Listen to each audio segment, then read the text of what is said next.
Hi, it's Fabian, and in this video I'm gonna share with you why spiritual awakening can lead to a loss of drive and a loss of motivation. And by the end of the video, I'm also gonna share with you 3 practices you can do right now to restore this sense of drive, this sense of motivation inside yourself. These 3 things have been really helpful for me, so make sure you stick around till the end. Before we go into details of this video, I want to let you know that you can win a free copy of my book, Unlimited Freedom, Your Guide to an Awakened Life. You can win a free copy of the ebook format of this book if you comment Unlimited Freedom below this video. Why is it that so often when people have this spiritual awakening moment, they feel a loss of motivation? And it can even lead to a change of careers, as it was in my case. And here's why that happens.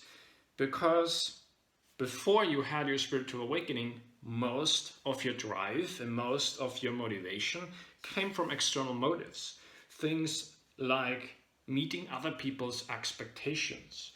You do things to be liked by other people, to win approval by other people, to feel a sense of worthiness, to get rid of the feelings of insecurity, or to achieve happiness by achieving certain external things. Then when you have your spiritual awakening moment and your awareness expands and you notice that your motivations come from these external factors, and then these things no longer have any meaning for you because you recognize the truth of who you are, and then those external motives dissolve away, and suddenly you're no longer driven by being liked, by meeting other people's expectations. You no longer care about winning approval.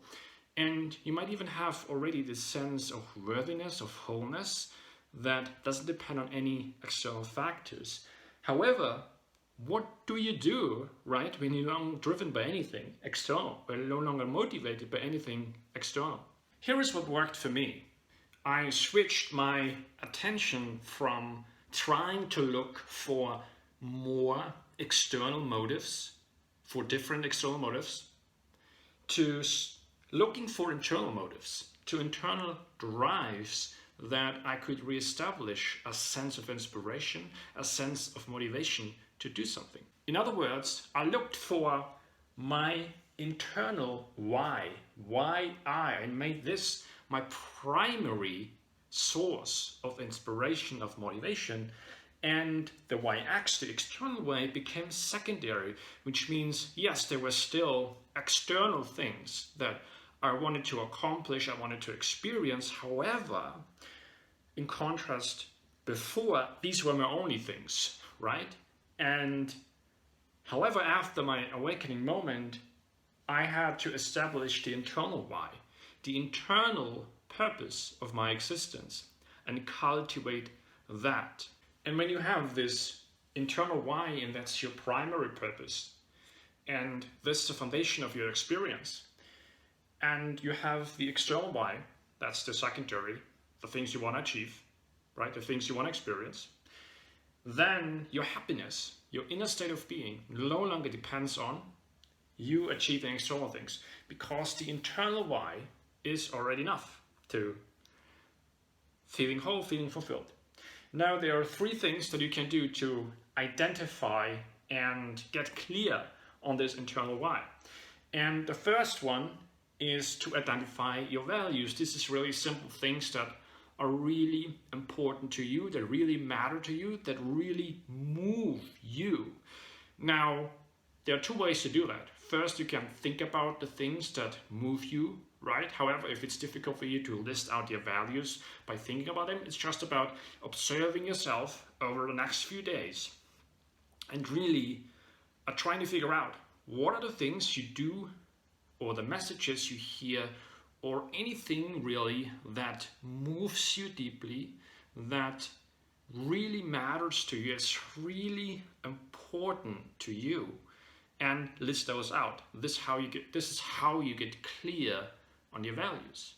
Now, it can happen, right, that your values have shifted with your spiritual awakening, that before you were moved by different things that that are moving you now. That's why it's important to observe yourself and really identify your values that way. The other thing you can do is to cultivate joy. In other words, to observe yourself and really note the things that you naturally enjoy doing throughout your day, the things you enjoy talking about, the things that come easy and natural for you, and it doesn't matter what these things are, because those things are also directly tied into your internal why. Now, the third part is to create a vision for yourself. Now, before that, right before you had a spiritual awakening, you probably had a vision that was motivated a lot by external factors, right? You tried to achieve certain things because you wanted to win the approval from other people, so that became your vision.